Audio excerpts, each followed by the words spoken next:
je vais inviter d'ailleurs pour clore ce forum deux personnes. Le premier, ça va être Guillaume Goury, qui est président du club informatique Provence-Méditerranée, et qui va me remplacer, parce que je suis fatigué, pour animer ce dernier moment, cette dernière séquence. Et il va accueillir Éric Caroff, qui est responsable de la sécurité des systèmes d'information du commissariat à l'énergie atomique et aux énergies alternatives à Cadarache. Et je pense que avec lui, tu vas pouvoir, Guillaume, faire un balayage de tout ce qu'on a vu sur les 3 tables rondes et qu'il va venir nous témoigner en tant que RSSI de la particularité de ce métier. En tout cas, vous avez 20 minutes. Allez, bonjour à tous. Merci Christophe pour ça. C'est une belle introduction. Ça fait toujours plaisir. Donc bonjour à tous. Je suis le président du club informatique Provence-Méditerranée, donc qui regroupe à la fois les partenaires informatiques et tout ce qui est DSI et une partie des RSSI. Donc déjà, je remercie toute l'organisation, et notamment Christophe et Anna Gallon, qui nous a permis d'être là ce soir, et d'être là avec Éric Caroff, qui est... alors, on va simplifier son titre pour le moment. On va dire qu'il est RSSI du CEA Cadarache, donc le commissariat à l'énergie atomique et aux énergies alternatives. Ah, je l'ai bien retenu, tu as vu? C'est pas mal, j'ai fait un effort. Voilà. Et donc, merci d'être présent ce soir. Je vais m'asseoir, comme ça. Je te fais pas de l'ombre. C'est toi la star ce soir.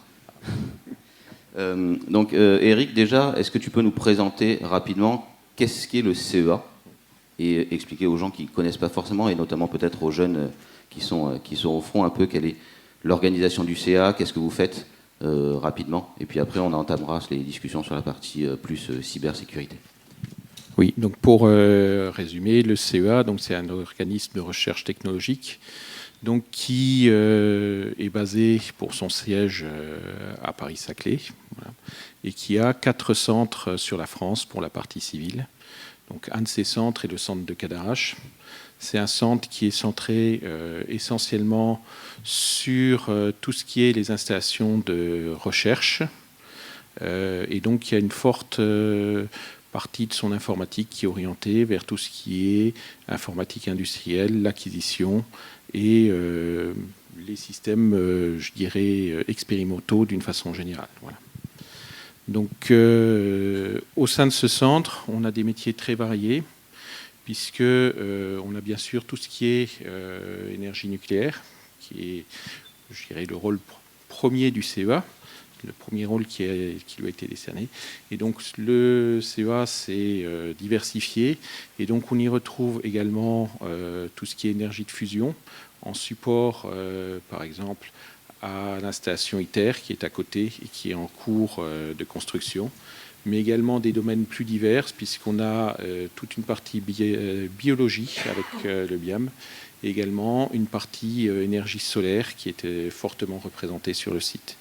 Donc des problématiques assez diversifiées, avec des contraintes de sécurité qui sont... je dirais, très différentes selon les projets et aussi des échelles de temps qui varient fortement. Voilà.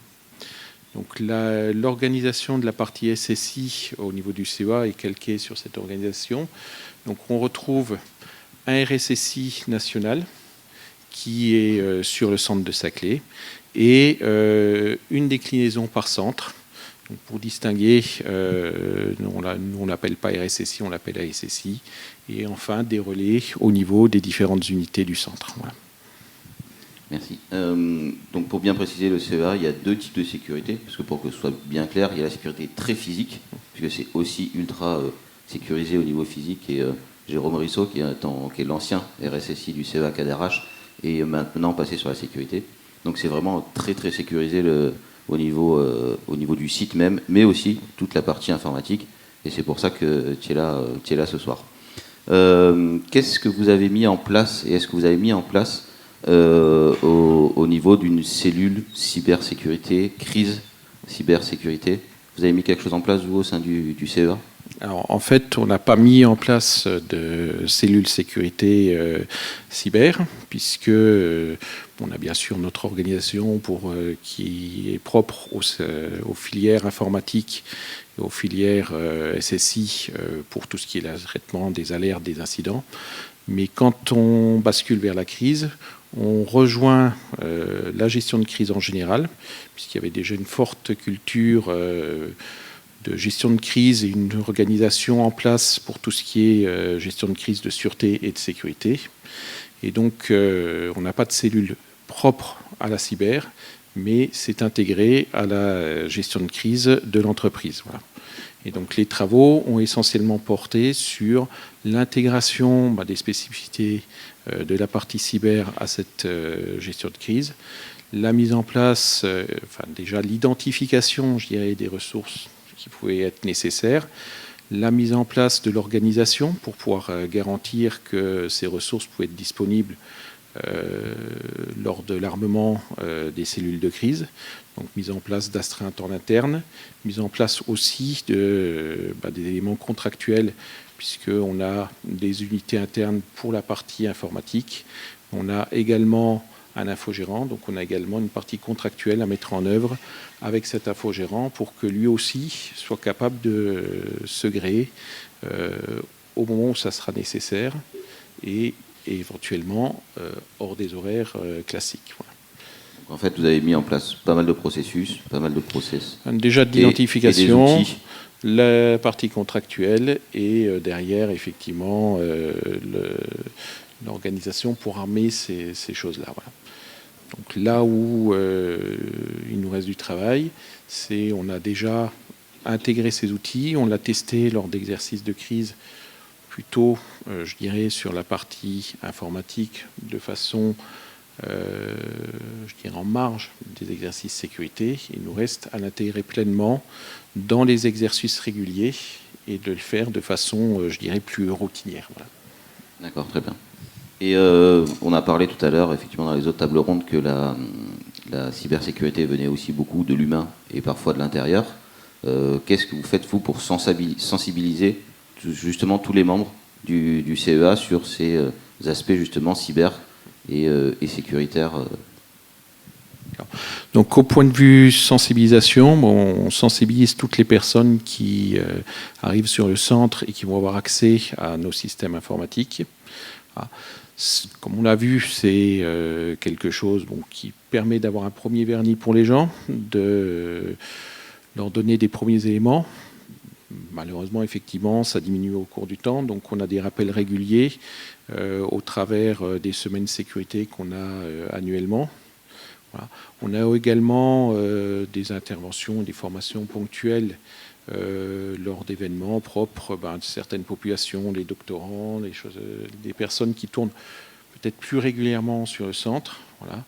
Avec, je pense, au-delà de la problématique technique et des messages techniques qu'on peut faire passer dans ces sensibilisations, surtout habituer les gens à bien comprendre que s'il y a quelque chose d'anormal, l'intérêt, c'est de le remonter, c'est pas de le cacher. Donc, pareil, décomplexifier les gens vis-à-vis de solliciter les équipes techniques en cas de doute.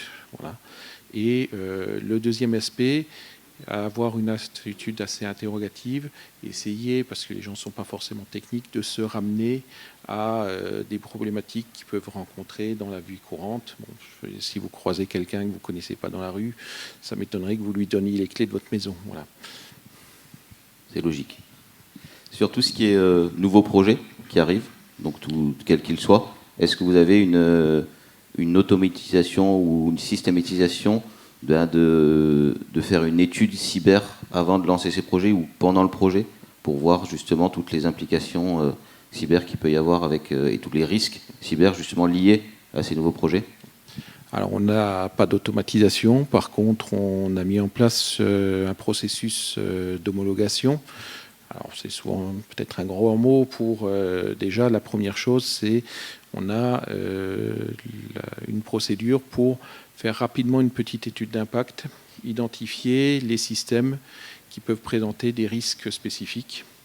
Et en fonction du retour de cette étude d'impact, soit on va laisser dérouler classiquement le projet, soit on va rentrer dans un processus plus formalisé avec l'identification des risques, les conditions d'emploi qui serviront aussi aux gens qui vont utiliser cette plateforme pour la suite, pour identifier si le travail qu'ils veulent réaliser dessus est conforme au niveau de sécurité qui a été mis ou pas. Voilà. Et après, bien sûr, toute la partie qualification technique, l'identification des risques résiduels et, in fine, la déclaration de l'homologation ou non du système en fonction de ces risques et des protections qui ont pu être mises en œuvre en face. Très bien. On va parler un peu plus informatique interne, on va rentrer dans le sujet du CEA directement. Si je ne m'abuse, vous utilisez Active Directory.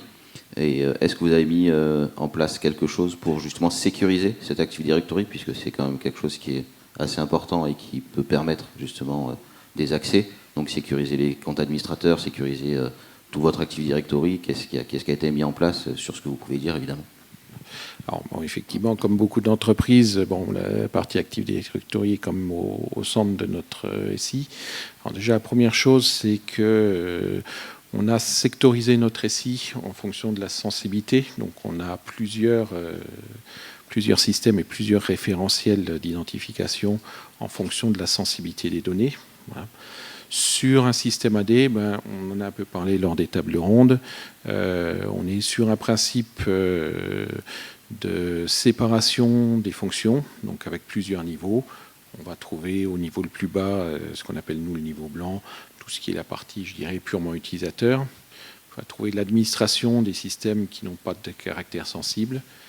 Un cran au-dessus, l'administration des ressources qui sont, elles, identifiées comme ayant des contraintes de sécurité plus importantes. Et enfin, au-dessus, les gestes qui sont liés cette fois à l'administration de l'AD proprement dit et qui sont extrêmement limités. Voilà. Et sur cette partie-là, on a une politique d'audit de façon à détecter, notamment quand il y a des usages qui sont des usages croisés qui ne sont pas légitimes. Voilà. Cette partie-là dans l'AD, bien sûr, ça doit s'accompagner aussi du même niveau de classification des ressources, de façon à ce que les gens puissent rester dans chacune des bulles qui sont créées. Très bien. Et au niveau politique BIOD, est-ce que vous avez mis quelque chose en place au sein du CEA? Alors, au sein du CEA, pour l'instant, la partie BIOD est interdite. Essentiellement pour deux axes. Un, pour simplifier, je dirais, le parc et le nombre d'équipements différents qu'on peut avoir à gérer, et aussi pour des questions de sensibilisation des utilisateurs, qu'ils identifient plus clairement le matériel professionnel du matériel personnel. Et au niveau IoT, est-ce que vous avez intégré quelque chose dans votre système? Alors, IoT ou plus généralement également tout ce qui est informatique industrielle. Donc, comme on a vu, c'est une part importante des systèmes qui se trouvent sur le centre. Donc, avec des contraintes qui sont un peu particulières, puisqu'on est sur des systèmes où effectivement la sécurité n'a pas forcément été conçue à la base pour être intégrée, avec des systèmes qui ont des durées de vie très importantes, qu'on ne peut pas forcément remplacer facilement. Donc la première approche qu'on a eue, c'est déjà de se doter de plateformes pour pouvoir reproduire, maqueter ces systèmes, voir ce qu'on pouvait mettre en place comme protection. Voilà. Et une fois qu'on a, je dirais, acquis de la compétence dans ces systèmes, a été mis en place un SOC qui est un SOC dédié au système industriel, au système IoT, qui a été mis en place de façon à pouvoir garantir l'isolation de ces systèmes. Parce qu'il ne fallait pas non plus que notre SOC soit un moyen pour venir attaquer chacune de ces plateformes, qui sont souvent des plateformes isolées. Donc il y a une mise en place d'un système de remontée au travers de diodes, au travers de protection, pour éviter justement ces risques de compromission par le SOC lui-même. Effectivement, j'étais venu visiter avec Patrick et les membres du club cette partie-là, le SOC et toute la partie IoT industriel, sécurisation justement des produits industriels. C'était extrêmement intéressant. Et c'est une démarche qui est généralisée actuellement sur l'ensemble des centres. Donc en fait, autant au niveau, je dirais, de l'informatique industrielle, on a un SOC unique qui est national, autant au niveau des systèmes industriels, des systèmes SCADA, pour justement garder cette protection, ces capacités d'isolation. On a des SOC qui se mettent en place au niveau des différents centres du CEA. Très bien. Et parlons de la dernière question, qui est une question d'actualité, puisque on va dire le CEA et le cloud. Qu'est-ce que voilà, c'est une question qu'on peut se poser. Alors le CEA et le cloud, bon, c'est culturellement, c'est quelque chose qu'on appréhende progressivement, puisqu'on avait une culture essentiellement d'informatique interne. Voilà. On commence bien sûr par les systèmes les moins sensibles. Donc la première chose, c'est par identifier les systèmes où on n'a pas de contraintes de confidentialité, dans une moindre mesure de disponibilité, mais enfin ça normalement c'est quand même bien géré, voilà. Et l'axe principal, c'est donc de garder une vue sur ces systèmes et donc de pouvoir d'une part intégrer les systèmes cloud à notre SOC et également de garder la maîtrise des identités au travers de la mise en place d'une fédération d'identités qui puisse être utilisée à l'extérieur et ne pas habituer les gens à aller se reloguer sur d'autres plateformes, à mettre éventuellement le même mot de passe que celui en interne sur N plateformes qui vont utiliser à l'extérieur. Merci beaucoup. Je te proposerais presque de venir installer ton cloud chez moi, parce que je suis Interaction. Donc bon, je fais de la pub pour moi comme toi. T'as vu? J'ai compris le message. Non, merci beaucoup pour ce retour d'expérience qui a été très intéressant. J'espère que ça vous a intéressé. Si vous avez des questions, n'hésitez pas, profitez-en. C'est pas tous les jours qu'on a le RSSI du CEA Cadarache, donc il est plutôt discret d'habitude et enfermé dans son bunker. Donc n'hésitez pas. Oui. La jeune fille qui arrive, regardez. La porteuse de micro. Merci, mademoiselle. Vous avez fait des kilomètres aujourd'hui. Bonsoir, Étienne Brasseur. Une question sur le SOC industriel. La collecte des logs, donc j'ai bien compris que vous craigniez une compromission par le SOC lui-même, mais du coup, les logs dans l'environnement industriel, c'est assez compliqué. Sur les équipements, si vous avez des automates Schneider, Siemens, Sofrel, ce genre de trucs, les logs eux-mêmes sont en général au niveau cyber très peu intéressants. Vous utilisez des sondes alors, c'est ça, ou comment faites-vous? Non, on a une collecte de logs au point de vue des équipements qui sont plutôt informatiques, on va dire.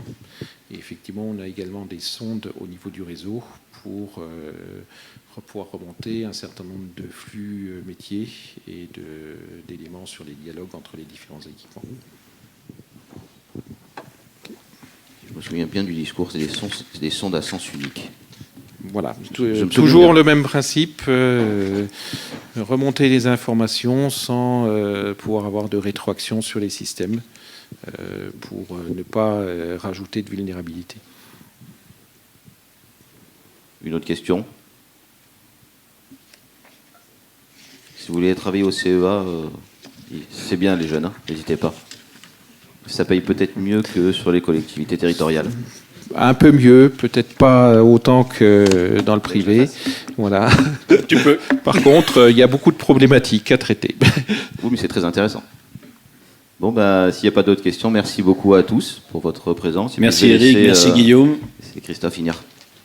Vous pouvez les applaudir. Surtout Eric, parce que il a eu la gentillesse de venir nous rejoindre et vous l'avez compris, c'est un grand spécialiste dans son métier que nous n'avons pas l'habitude de voir sur nos tables rondes.